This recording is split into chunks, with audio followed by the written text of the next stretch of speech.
I remember the sound of my skull hitting the step, a dull crack, then darkness swallowing me whole. When I woke, the hospital lights stung my eyes, my arm in a cast, ribs bandaged, head pounding, and my parents standing at the foot of the bed, cold eyes, flat voices. "You deserved it," my mother said. My father nodded.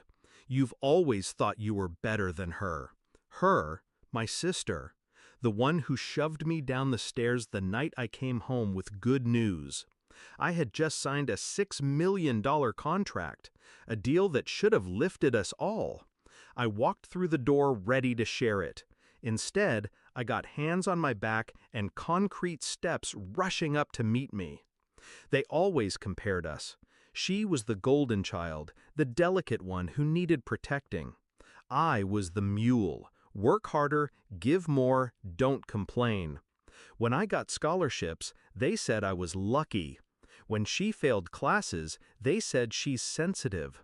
When I sent money home, they called it my duty.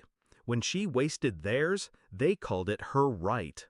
And still, I stayed. Still, I gave, because I thought love could be earned. But lying in that hospital bed, hearing my parents justify my fall as deserved, that was the day love died. A few days later, they all came, parents, sister, cousins, not with flowers, not with concern, but to mock me. "You think you're rich now?" my sister sneered. "You'll never belong at the top. You're just a fluke." Laughter filled the room like smoke choking the air.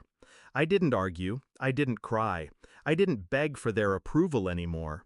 I just waited, because I wasn't alone. When the door opened again, silence cut the room in half.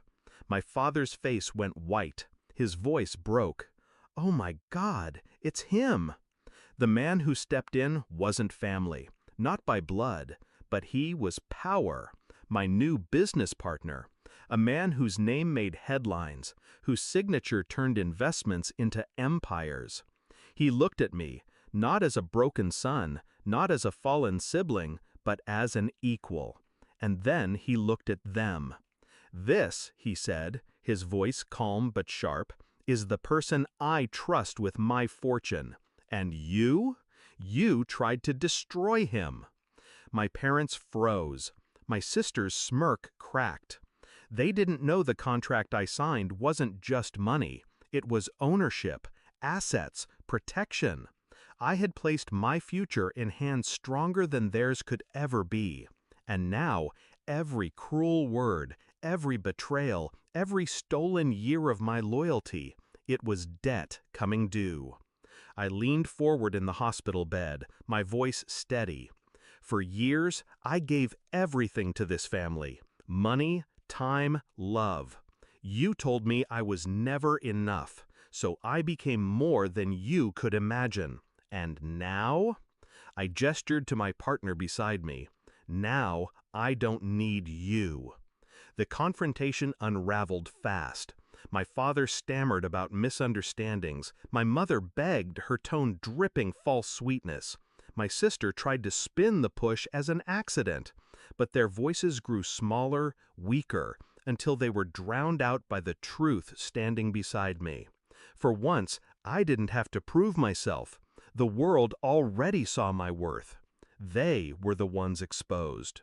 I cut them off with one final sentence: "Leave. You've taken enough." And for the first time in my life, they obeyed. When the door shut, the room was quiet again. Not the suffocating silence of their mockery, but a clean one, a silence that belonged to me. I thought revenge would feel like fire, burning, consuming, but it felt like ice, calm, controlled, certain.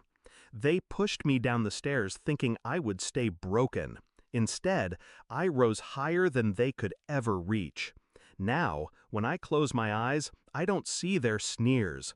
I see the contracts, the signatures, the empire I'm building brick by brick, without them. My family taught me one lesson, the only one that mattered.